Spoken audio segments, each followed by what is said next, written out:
નમસ્કાર વિદ્યાર્થી મિત્રો, ઓનલાઈન આસ્થા જ્ઞાનમાં તમારું હાર્દિક સ્વાગત છે। હું છું પગી રાજેન્દ્ર કુમાર અને આજે આપણે ધોરણ 8 ની અંદર એક મસ્ત એવું કાવ્ય ભણવાના છે। એના પહેલાં હું તમને એક મસ્ત સુંદર મજાની વાત કરીશ। અહીંયા ઉપસ્થિત એવા આપણા સંજયભાઈ તથા અન્ય પ્રદીપભાઈ, આશિષભાઈ અને આપણા પંકજભાઈ તથા કર્ણાવતીબેન, પ્રિયંકાબેન તથા બધા સૌ મિત્રોનું હાર્દિક સ્વાગત છે આપણી યુટ્યુબ ચેનલની અંદર। અને હું આજે જે પાઠ લેવાનો છું એ પહેલાં હું તમને બેઝિક માહિતી આપી, બરાબર? આ બાજુ ધ્યાન રાખજો તમે બધા। તો શરૂઆત કરીએ આપણે કંઈક એવી વાત હતી કે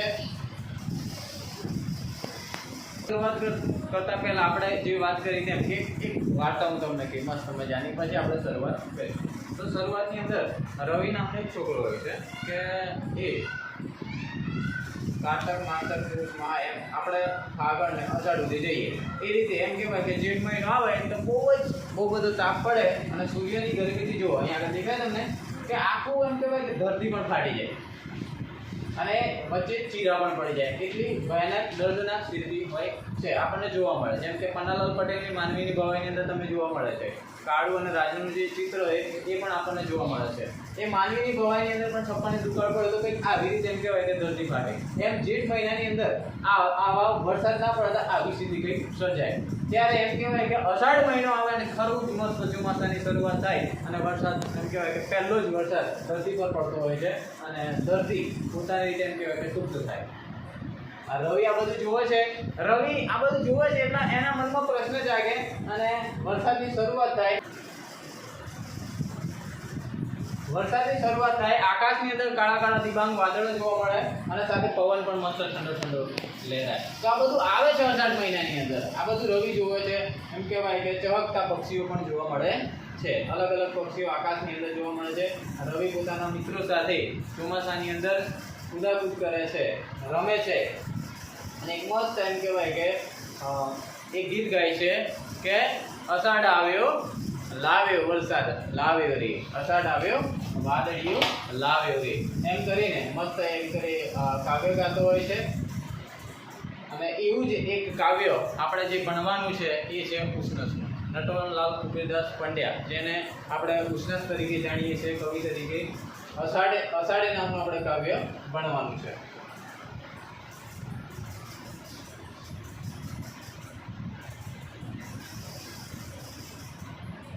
જે તમારા પાઠ્યપુસ્તકની અંદર આપેલું હશે, તમે બુકની અંદર ખોલીને જોશો તો તમને જોવા મળશે। તો પહેલા આપણે કવિ વિશે માહિતી મેળવી દઈએ।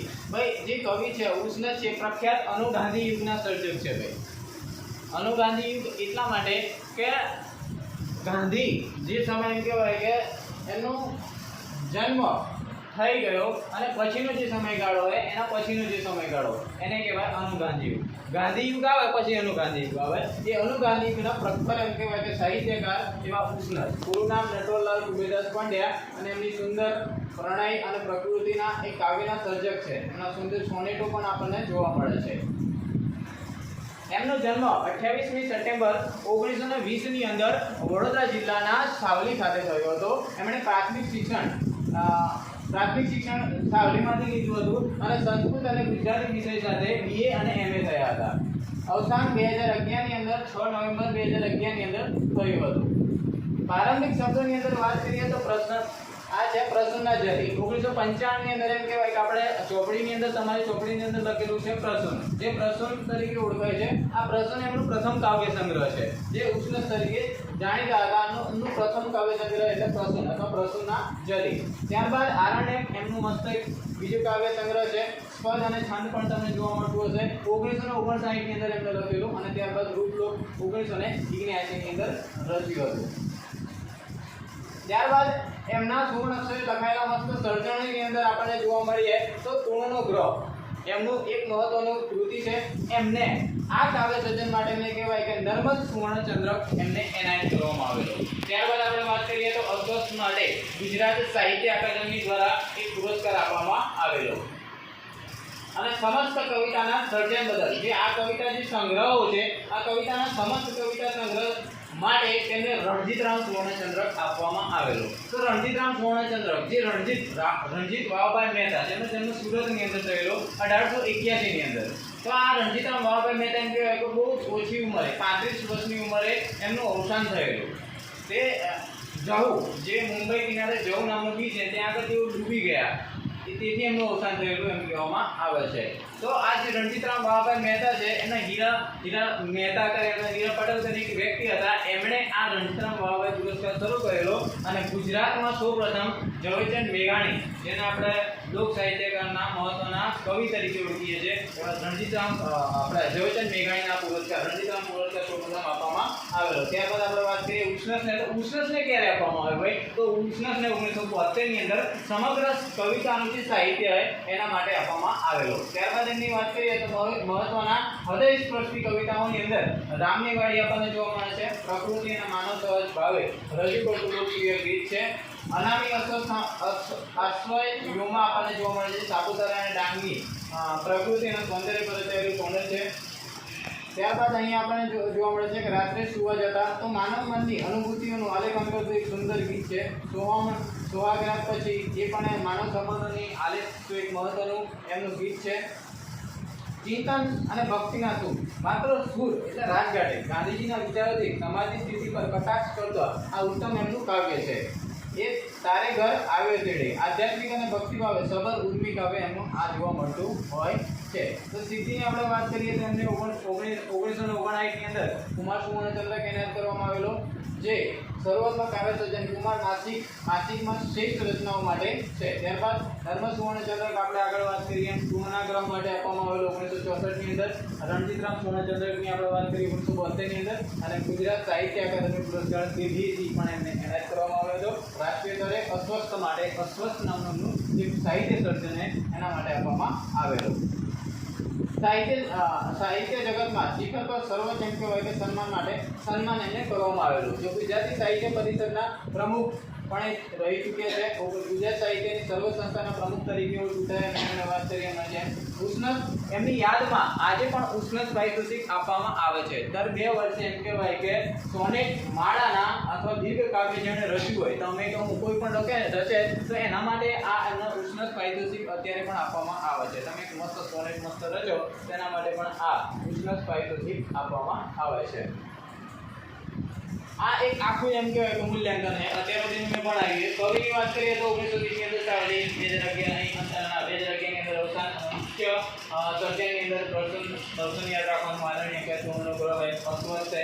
ત્યારબાદ આવે છે જોઈએ તો કવિતાનો પ્રખ્યાતની અંદર ગીત આપણે ગીત કઈ તરીકે ઓળખી શકીએ જેમ કે રામની વાડી છે, અનામી છે, પછી માતૃશ્રી રાજગાડી. ત્યારબાદ મહાન પુરસ્કારની અંદર આપણે યાદ રાખવું હોય તો રણજીતરામ યાદ રાખવાનું, કારણ કે અત્યારે રાજપૂત છે.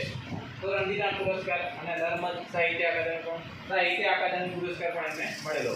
તો નર્મદના નામ પરથી નર્મદ કરીને પુરસ્કાર આપવામાં આવે છે. નર્મદના નામ પરથી. હવે અહીંયા આપણે 2-4 પ્રશ્ન પૂછીએ, તમને આવડે તો આંગળી ઊંચી કરજો, બરાબર? અહીંયા તમારો પ્રશ્ન જવાબ નહીં, જેને આવડે એને. તો પહેલો પ્રશ્ન, ઉષ્ણસ એ કયા કવિનું ઉપનામ છે? જેને આવડે એક જ કરવાનું આવે, બરાબર? આવા જ એકલા નહીં કરવાનું. આવો ભાઈ, ખૂબ સરસ. નટવરલાલ કુબેરદાસ પંડ્યા, તાલીઓ પાડવી. પ્રશ્ન નંબર 2 છે, કવિ ઉષ્ણસ કયા યુગના પ્રખ્યાત કવિ છે? કવિ ઉષ્ણસ મેં હમણાં જ વાત કરી. હા ભાઈ, પંકજ બધો એ બાજુથી આવતો. કવિ ઉષ્ણસ મેં બીજા કોઈને આવડે છે? પ્રયત્ન સારો હતો, જવાબની ખૂબ નજીક હતા ભાઈ, જવાબની નજીક હતા. અનુ ગાંધી, ખૂબ સરસ, તાલીઓ પાડી કરો. પ્રશ્ન નંબર 2, તાલીઓ અમારી પાડવાની, મજા આવી ગઈ. કવિ ઉષ્ણસનો જન્મ ક્યાં થયો હતો? બોલો કાણાવતી બેન, આવો અહીંયા, સર્ચ કરવાનું છે. સાવલી, ખૂબ સરસ. વાત કરીએ તો તુણનો ગ્રહ કાવ્ય સંગ્રહ માટે તેમને કયો પુરસ્કાર મળ્યો હતો? તુણનો ગ્રહ આવડે એ આંગળી ઊંચી કરે.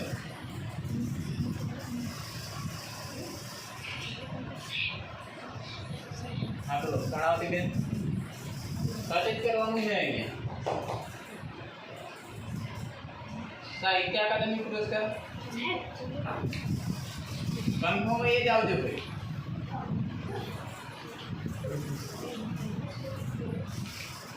કુમાર સુવર્ણ ચંદ્રક.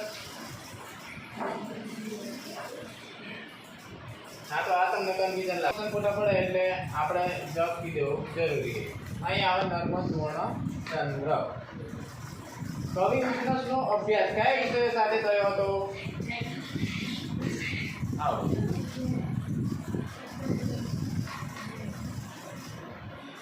સંસ્કૃત અને ગુજરાતી. ખૂબ સરસ ભાઈ, તાલી પાડો. તાલી તાલી તાલી. હવે આપણે કાવ્યની જે શરૂઆત છે એ શરૂઆત કરીએ, બરોબર? ભાઈ આની અંદર ખબર પડી ને? જોરથી બોલવાનું. આવો તો ખૂબ સરસ. હવે આપણે કાવ્યની શરૂઆત કરીએ, બરોબર? મેં તમને અહીંયા વાત કરી એમ કે નટવરલાલ કુબેરદાસ પંડ્યા ઉષ્ણસની બધી જ વાત કરી. આપણે જન્મથી માંડી તમામ સાહિત્ય સર્જનની વિકૃતિ આંધ્રા આ તમારી ચોપડીની અંદર કંઈક આખી માહિતી આપેલી છે અને આપણે વિગતે જોયા. હવે આપણે કાવ્યની શરૂઆત કરીએ. તો કાવ્ય હું ગાઉં પછી તમારે ગાવાનું, બરોબર?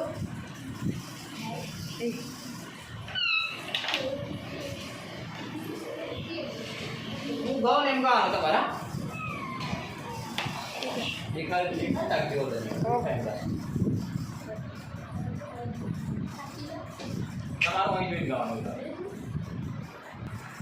અષાઢે તણકલો ના તોડીએ જી, અષાઢે તણકલો ના તોડીએ જી, હે જીએ તો ફૂટતું રે ઘાસ એમાં ધરતી નાસવા, તો ફૂટતું રે ઘાસ એમાં ધરતી નાસવા, એની પત્તીની પીપળમાં પોડીએ જી, એની પત્તીની પીપળમાં પોડીએ જી, પ્રભાતે પછેડિયું ના ઓડીએ જી, પ્રભાતે પછેડિયું ના ઓડીએ જી, હે જી આવ્યા જાય આવ્યા વાયુ એ વળી જાય, આવ્યા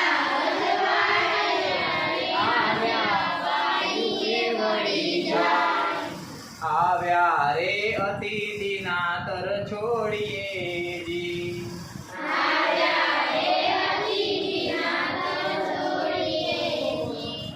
મારે આંગણીએ ઉગ્યું એ પરોડિયું જી,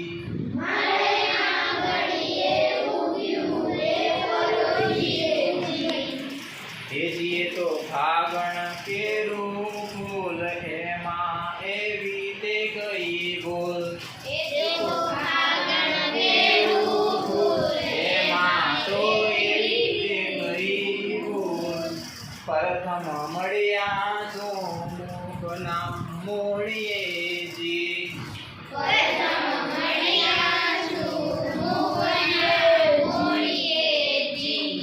તો આ કાવ્યના માલિકા કઈ રમણ પડી તો મજા આવી. આપણે પ્રયત્ન કરીએ એને સમજવાનો, બરાબર? તમને મજા આવી ને? દશામાં નહીં ગાતા એ રીતે જ ગાય ને. દશામાં આપણે કહીએ ને ગાઓ દશા માતા રે એમ નહીં ગાતા એ રીતે આ કાવ્ય એવું કઈ કેવું હોય કે અષાઢે તણકલું ના તોડીએ જી.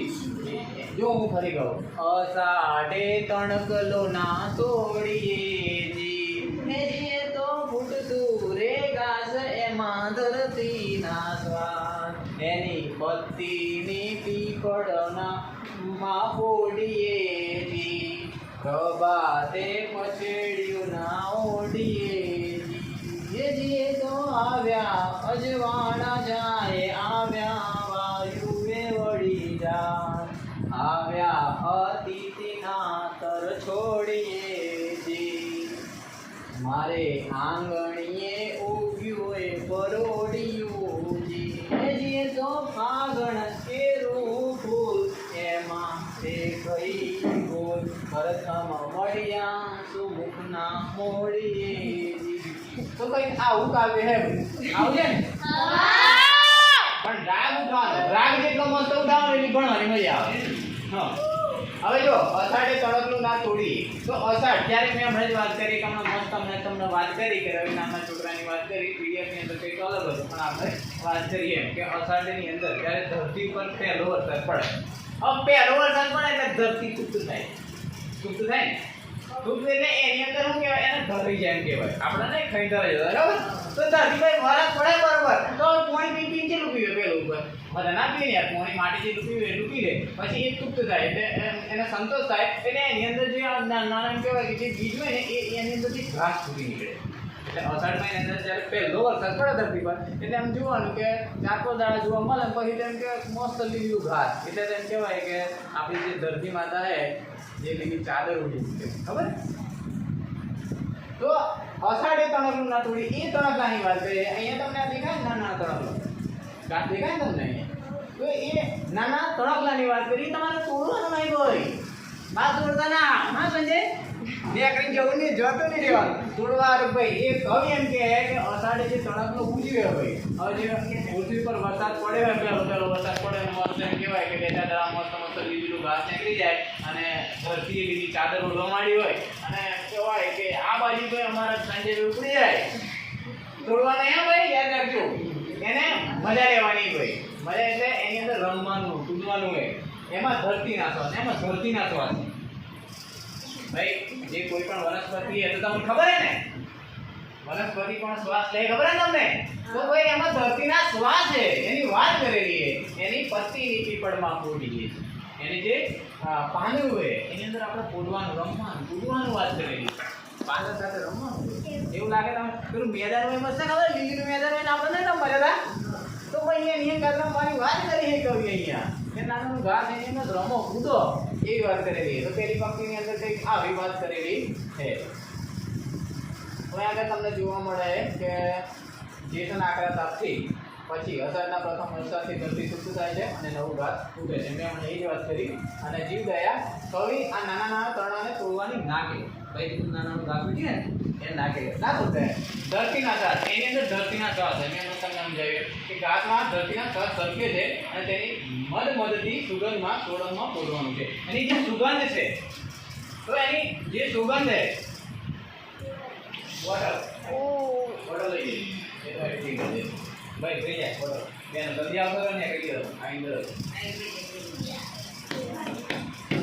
એ તો થોડું એડિટિંગ કરજો પેલો લીલો લીલો બોટલ આજે ગમે જાને નથી હા તો આવાય ભાઈ વાતે કરે તંત્ર આવી જાય. હા તો ધરતીના શ્વાસ એટલે એની અંદર જે પાંદડું હોય એની અંદર શ્વાસ લે તો એ ધરતીના શ્વાસ એમ કે એ ધબકે અને મધથી સુગંધના તોડવામાં પૂરવાનું એટલે એની સુગંધ જોવો ભાઈ. તમે આપણો ગુલાબ લાવો અને તોડી લાવો તો કેવી મસ્ત સુગંધ આવે પણ એ વાડીમાં જતા કેવી મજા આવે ના મજા આવે તોડવાની એવી મસ્ત સુગંધ આવે ભાઈ રમણ થઈ વાર એવું લાગે પણ એ પાંદડાને કે ફૂલને તોડવાની ના પાડે કવિ ફૂલને તો નહીં પણ પાંદડાને કે તો પ્રકૃતિના કોઈ પણ જે ઊભી હોય એને તોડવાની ના પાડે તો એ ફૂલ હોય કે પાંદડું બરાબર. હવે બીજી પંક્તિ આપણે વાત કરીએ. બીજી પંક્તિ એમાં લખેલું છે કે પ્રભાતે પછેડિયું ના ઓડીએ એટલે પ્રભાત એટલે તમારે જોવાનું કે વહેલી સવાર પ્રભાત એટલે શું વહેલી સવાર જો અહીંયા દેખા ને આ બારીથી જો તમને દેખા સરકારી થોડું હા તો જો અહીંયા આગળ એમ કહેવાય કે પ્રકાશ આવે એટલે પ્રભાત એટલે વહેલી સવારે. પછડી એટલે તમારી પાસે શું કહેવાય પછડી એટલે શું કહેવાય પછડી એટલે આપણે ચાદર નહીં કહેતા એ ચાદર ઓઢીએ એટલે બધાને ખબર પડે ભાઈ તમારે ઓઢવાની કે ચાદર ઓઢાય. હવે આખી રાતથી તો શું કહે તમે ખબર 12-2 વાગ્યા સુધી મોબાઈલ લઈ લીધો હા મારે એવા ધતિંગ કરી ચાલુ કરી પછી પિક્ચર હોય ક્યાંક તો ક્યાંક પિક્ચર જોયું બીજું કંઈક જોઈ પણ રાતે 12 માનો અમુક તો હું ગમણાનો માણસ તો થોડો ખારાય બચારા ફોન કરી વાડે ગમે તે જોઈએ 12 વાગી જાય એટલે કદાચ શું એમ જ નહીં આપણે પણ તો અહીં જ્યાં વહેલા ઉઠી નહીં 6 વાગે પહેલાં અહીં ફોરવર્ડ આપણે વાત થતે પહેલાં તો ત્યાં પોતાના કોમે વધી જો અહીં અને આમ મારા છે 12 વાગ્યા સુધી 2 જણા અને આ વાળી જાગો નહીં બેનો જો પ્રભાતે વાત કરીએ આ પ્રભાતે હો હરમ તમારા સાદર ઉઠી ઊંઘી નહીં રહેવાનું ઊંઘી જવાનું હો હતા એટલે કોમ કરવાનું આપણે બતાવે ને એટલે ઊભું થઈ જવાનું બરોબર. તો એની વાત કરીએ કે સવાર થાય એવો વ્યવહાર નહીં. સવાર થાય ને હા એ તો ઊભી રહી યાર. તો સવાર થાય તો હવાનો જે સમય છે ભાઈ મોટા ભાગે જોવાનો બ્રાહ્મણ હોય ને એ 4 વાગ્યાનો ઉઠી જાય. ભાઈ સવાર પણ નહીં થઈ જ્યારે એને બ્રહ્મ મુહૂર્ત કહેવાય. તો એ જે સમયગાળો હોય ભાઈ અવર ના કરતા રહ્યો બધું એડિટિંગ ખાલી ગયા ઊંચી એડિટિંગ કરે અમે રમે હા ટકલી આ તો જે સવારનો જે સમયગાળો હોય એ સમયગાળા દરમિયાન એમ કહેવાય કે બ્રહ્મ મુહૂર્ત હોય 4 વાગ્યા દરમિયાન. પણ આપણે તો ભાઈ હવાની કવિ એમ કે ભાઈ તમે થોડાક પહેલા ઉઠજો તમને પ્રભાત પહેલા ઉઠો તમે એને માણવા મળે ભાઈ. સવારનો સૂર્ય તમને જોવા મળે છે મસ્ત કુમળું એમ કહેવાય કે કિરણ પડે તડકો મસ્ત મજાનો હવામાં જ પડે ભાઈ બપોર થાય તો જ લાગે બાપ પણ હવાનું શી મજા આવે એ હવાની વાત કરીએ ભાઈ. હવારે તમારે ઊભી નહીં રહેવાનું ચાદર ઓઢી હોય ને ઓઢી નહીં રાખવાની. એ જે આવ્યા અજવાળા જાય પેલું અજવાળું હોય ને હવે તમે ઉઈ ગયા હોય તો પેલું આમ સૂર્ય ઉગ્યો તો આમ ફરતો ફરતો આમ જોવાનો ભાઈ હે એ તમારે રાહ જોઈ ને તો પછી અજવાળા જતા રહેવાના ને ભાઈ. આવે અહીં અજવાળા જડી તો ખરા ને તો ભાઈ ઊંધું તો મળે ને કવિ કે હું નહીં કે આગળ આવે આ વાયુ એ વળી જાય. વાયુ એટલે પવન ભાઈ જે પવન આવે જે હવાનો પવન તો આવતો ને તો પવને જતો રહે ભાઈ. તમારી પાસે પવન કે આપણે પવન કે વાયુ એટલે પવન તે પવન પણ જતો રહે વળી જાય ભાઈ.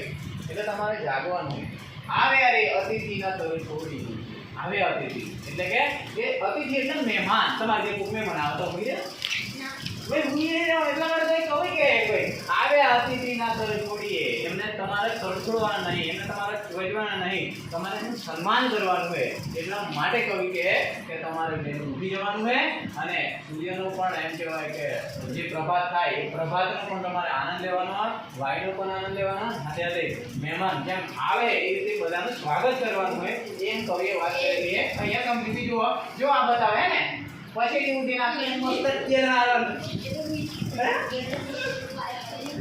ભાઈ આ બધું જતું રહે ના જો આ મસ્ત તડકો એ પડે ભાઈ એની મજા લેવાની આપણે એમ બે જણા હતા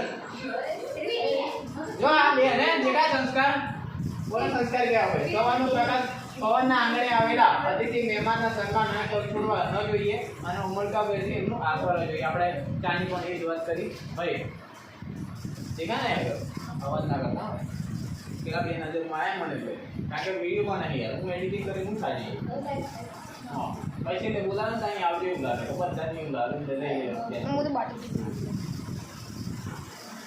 ભક્તિ નંબર 3 આપણે જે છેલ્લી ભક્તિ હતી બરાબર હવે અહીંયા કે આંગણે ઉભેલું ખાવાનું બોલ તો મારા આંગણીએ ઉભ્યું એ પરોડીએ મારા આંગણીએ ઉભ્યું એ પરોડી છે. મારા આંગણે એટલે તમારું આંગણું હોય ને ભાઈ તમારા ઘરનું આંગણું તો હોય ને ભાઈ બીજા આ બાજુ નજર રાખજો સાહેબ પણ આવી મેં આવ્યો એમના વિચારતા વિડીયો બનાવી ભાઈ આટલી બધી માહિતી આલો જેના વિડીયો મેં એટલી નહીં આવતી હોય એથી તમને માહિતી આલો એટલે હોય નજર રાખજો. આ જતું રહે ભાઈ વિડીયોમાં જોવા મળે પણ હું કામ જવા દઉં ને હું એમ જાઉં વિડીયોમાં સમજાવે તમારે આગળ આનંદ લો લાઈવ જ મજા આવે ભાઈ પેલું વિડીયો ને ભૂતકાળ કહેવાય. તો મારા આંગણે ઉભી પરોડી તો તમારા આંગણું હોય ને ભાઈ મારે ઘેરું આંગણું હોય બહુ એટલે તમારું આંગણું હોય ને એમ તો મારા આંગણે ઉભ્યું એ પરોડીએ છે. તો મારા આંગણે જો અહીંયા આગળ પરોડી ઉભ્યું પરોડી એટલે વેરી સવાર થઈ આગળ એ જઈએ તો ફાગણ કેવું ફૂલ તો ફાગણ મહિનાની અંદર તમે જોવા મળે ફૂલ તો એ ફૂલ ઉજ્યું મારા આંગણાની અંદર એમાં એ રીતે કહ્યું કે એમાં તો એવી હું ભૂલ થઈ ગઈ પ્રથમ મળ્યા શું મુખ ના મૂળીએ જી પ્રથમ મળ્યો ને અને એનાથી મેં મુખ ફેરવી દીધું કવિ એમ કે હવે આપણે એની સમજ મેળવીએ તો અહીંયા જે આટલી જે પ્રક્રિયા ને મારે આંગણીએ ઉભ્યું એ પરોડીએ જી એ તો ફાગણ કેરું ફૂલ. તો આ જે આટલી જે લીધી ને એ રૂપક અલંકારની અંદર પ્રયોજાય. અલંકાર ગુજરાતી ભાષાની અંદર અલગ અલગ અલંકાર છે ઉપમા છે એવી રીતે આ એક અલંકાર છે. તો આ અલંકાર આપણને જોવા મળે રૂપક અલંકારમાં બરાબર ને ભાઈ તમને યાદ કરું ને તો કાગ બાપુનું એક મસ્ત કાવ્ય છે કે ગીત છે એક કાવ્યની અંદર મસ્ત ગામડાની વાત કરી કે જી મારા આંગણિયા પૂછીને કોઈ આવે તો આવકારો મીઠો આપજે. યાદ આવ્યું ને? તો એ કાવ્યની અંદર જેમ જુઓ કવિ એ જ વાત કરે, વહી કવિ એ જ વાત કરે, હે ને? નહીં વાત કરતો ભાઈ અતિથિનું સ્વાગત કરવાનું કહે તો અહીં પણ એ જ વાત છે કે મારા આંગણીએ પૂછીને જે કોઈ આવે આવકારો મીઠો આપજે રે. આ કંઈક કાગબાનું કાગબાબો પીલા થાય છે મસ્ત નહીં તેની મજા કંઈક અલગ છે. તો હવે સહજ અને માનવ જીવનમાં તો આપણે વાત કરીએ અર્થની પ્રકૃતિની વાત કરીએ કવિ કે સૂર્ય ઉદય વાયુ બધું આગળ વાત કરીને એ રીતે કે એ ભાઈ એના તરફ આપણે મુખ નહીં મોડવાનું. અને આપણે પક્ષીની અંદર વાત કરીએ એમ કે મારે આંગણે એવું પરોડીએ છીએ એ તો ફાગણ કે રૂપુલ. અહીંયા રૂપક અલંકારની અંદર પ્રયોજકો આપણને જોવા મળે છે. અહીંયા ઉત્પ્રેક્ષા રૂપ પછી ઉપમા એવા અલગ અલગ અલંકારી તમને જોવા મળે ગુજરાતી સાહિત્યની અંદર. હું અલંકાર તમને પણ આવે ને ત્યારે પૂરેપૂરી ડેફિનેશન આખી વાત કરે મજા આવે. તો અહીંયા રૂપક અલંકારની અંદર આટલી કંઈક પક્ષી છે. આગળ બીજો અર્થ છે સૌનો આદર, એટલે કે સ્નેહમાં કોઈ ભૂલ હોતી નથી, માટે પરસ્પર આદર અને ઉષ્મા જાળવી જોઈએ. બધા પક્ષી ભાઈ આપણે એ વર્તન કરવાના અને પરસ્પર આદર રાખવાનો. માનવ જે આપણે જે માનવી હોય એ માનવી વચ્ચે આદર અને સાંજિક હોવું જોઈએ. પ્રથમ મુલાકાત કોઈને પહેલી વાર મળીએ ત્યારે મચકોડવું એટલે મુખ મચકોડવું એટલે મોઢું ફેરવી લેવું યોગ્ય નથી. આપણે કોઈ પહેલી વાર મળીએ તો બેન તો કહે અમાર ભાઈઓ જો પહેલી વાર કોઈ મળે ને ભાઈ તો હસું રહેવાનું, આનંદ રહેવાનું. ઘણાથી બેનો હતી રે અમાર પ્રિયંકા બેને મારા બાજુ સંજય હે હા ભાઈ હસું રહેવાનું હે. કવિ એમ કહે કે મુખ નહીં મચડવાનું. આ કાર્યની અંદર જો આ એક વાત કરીએ પ્રથમ મળ્યા છે મુખ ના તો પ્રથમ જે મળી ઓયા એક વાત કરી દી ભાઈ પેલો મટકોડવાને મટકોડ એટલે મેળવું. હા એ રીતે આગળ જો મટકોડ એટલે ફેરવી લેવું. તમારે બીજી ભાષાની અંદર કેવું છે ફેરવી લેવું. એટલે ભાઈ આનંદથી એનું સ્વાગત કરવાનું. કવિ એમ કે અમે કે તો આગળ એમ કહેવાય કે પ્રતીક એટલે અષાઢ. અહીંયા પ્રતીક અષાઢનું તળકરાની ધરતીના શ્વાસની વાત કરેલી.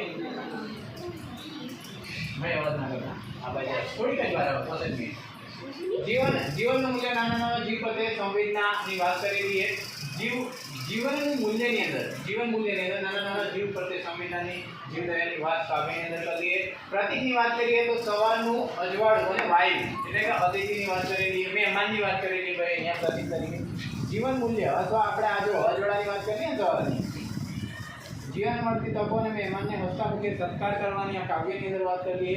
પ્રતીક બીજાની વાત કરીએ તો ફાગણનું ફૂલ, બીજા પક્ષીની અંદરથી ફાગણના ફૂલની અંદર વાત કરેલી અને એની અંદર પ્રથમ મુલાકાતે અણગમો ન દર્શાવો અને સૌને આદર કરવાની વાત કરેલી છે. ચાલો હવે પ્રશ્ન જેને આવડે એને અહીં આગળ આવવાનું ટચ કરવાની. બરાબર. પ્રશ્ન નંબર 1 અહીંયા છે કવિ નટવરલાલ કુબીરદાસ પંડ્યા કયા ઉપનામથી વધુ જાણીતા છે? ભાઈ જેને આવડે એને અહીં આગળ આવવાનું. બરાબર. હા ભાઈ ચાલે પાડી લેવા ભાઈ. હા ખૂબ સરસ. ચાલે મજા આવી. પ્રશ્ન નંબર 2 કવિ ઉષ્ણસનો જન્મ ક્યાં થયો હતો? સાવલી, નડિયાદ, ભરૂચ કે સુરત? આવતર બીજા વાત સાવલી. હા ખૂબ સરસ ભાઈ. ચાલે પાડી લે. હા બસ સાહેબ મોટું કરો થોડુંક મોટું કરો. હા પણ અવાજ ના કરે તમે અંદર બહાર રેકોર્ડ થઈ જાય મારા બધું એડિટિંગ થાય તો કહું તમને.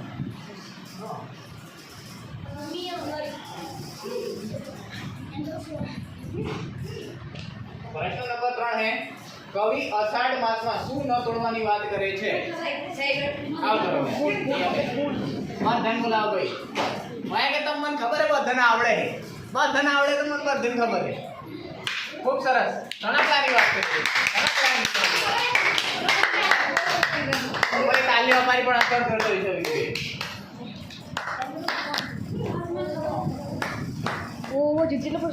ફૂટતા ઘાસમાં કવિને કોના શ્રમ દેખાય છે? બધન બોલાવ. ચિંતા ના કરતા આવડે ને બધન બોલાવ. હા ભાઈ આવડે.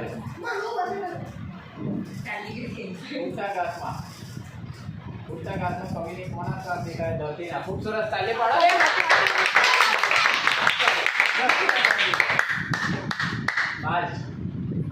પ્રશ્ન નંબર 5 કવિને વહેલી સવારે શું ન ઓઢવાની સલાહ આપે છે?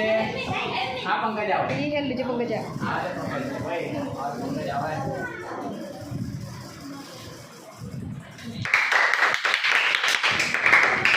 સાચી વાત છે. સાદર. અને આપણે પેલા શું લખેલું હે ચોકડીની અંદર કોઈ કે જેને આવડે ને હે કામળો પછેડ્યું ભાઈ આવડે ને એને મોં આંગળીથી કરવાની. બોલો બન આવડે. બોલો બન કડાવતી. પછેડ્યું. ખૂબ સરસ. સવારના અજવાળા અને વાયુને કવિએ કોની ઉપમા આપી છે? સવારના અજવાળા અને વાયુને કવિએ કોની ઉપમા આપી છે? આવ કરો એટલું પહેલા.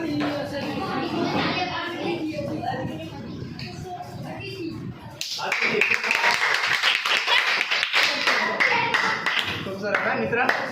પ્રશ્ન નંબર 7 કવિના મતે અતિથિ શું ન કરવું જોઈએ? આવકારવા, જમાડવા, તરછોડવા કે બોલાવવા? હા ભાઈ ओ संकट जोशी आवे બોલવાનું નહીં હે ભાઈ. આવડે એમ નહીં કહેવાનું. ભાઈ અહીં ટચ કરો. આવકારો. ભાઈ કોણ નહીં આવ્યો? હા રિયાબેન આવો. રિયાબેન આવો. और तू नहीं कसोई રિયાબેન તરછોડવા. ખૂબ સરસ. તાલીમ આવે. ભાઈ આ ખોટું હે. આ પીવા જોઈએ. તરછોડવા એકદમ સારી. એકદમ સારી. ખૂબ સરસ. ભાઈ તમે તો મજા પણ જાય છે યાર. મને મજા આવી છે.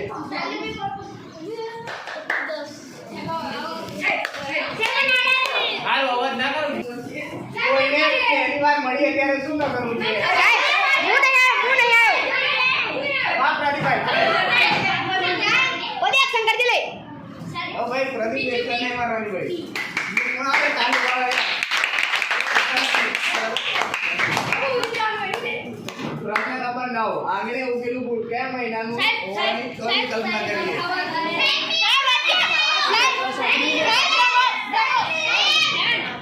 આ ધર્મેન્દ્ર कागन આગળ ખૂબ સરસ. આંગણે ઉગેલું ફૂલ કયા મહિનાનું હોવાની કલ્પના કરે છે? આગળ ને?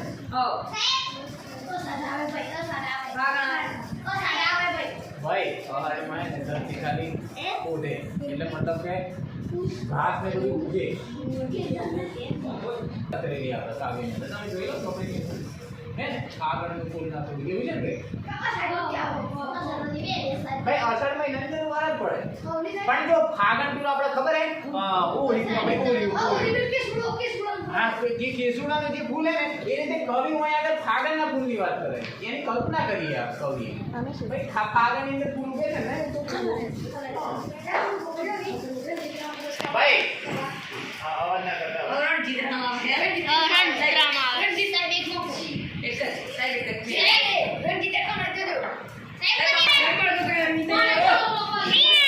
ભાઈ પાછળ તો ફોટો રાખ્યો બીજા અવાજ ના કરતા. ભાઈ કવિ ઉસ્કર્ષને ગુજરાતી સાહિત્યનો કયો પુરસ્કાર? ભાઈ આપણા ફોટોગ્રાફરને બોલાવવાનો હોય સ્પેશિયલ વિડિયો બનાવવા હે આવતો રોહિતભાઈ. હા રોહિતભાઈ આવતા એ એડિટિંગ કરી દેજો. ભાઈ જાગે રણજીત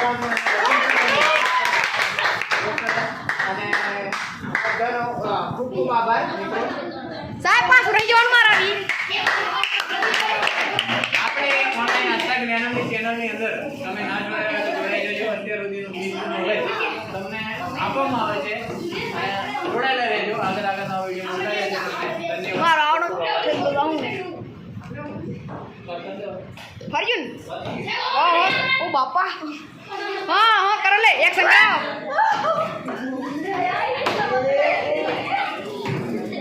अरे आइए सोयन आइयो लाले छोटो एक खरा सोयन बराबर नहीं आयल पास चक आइयो ओमो कूदे हैं साहेब अभी बंद कर दूं પેલું આખું તો આવી જાવ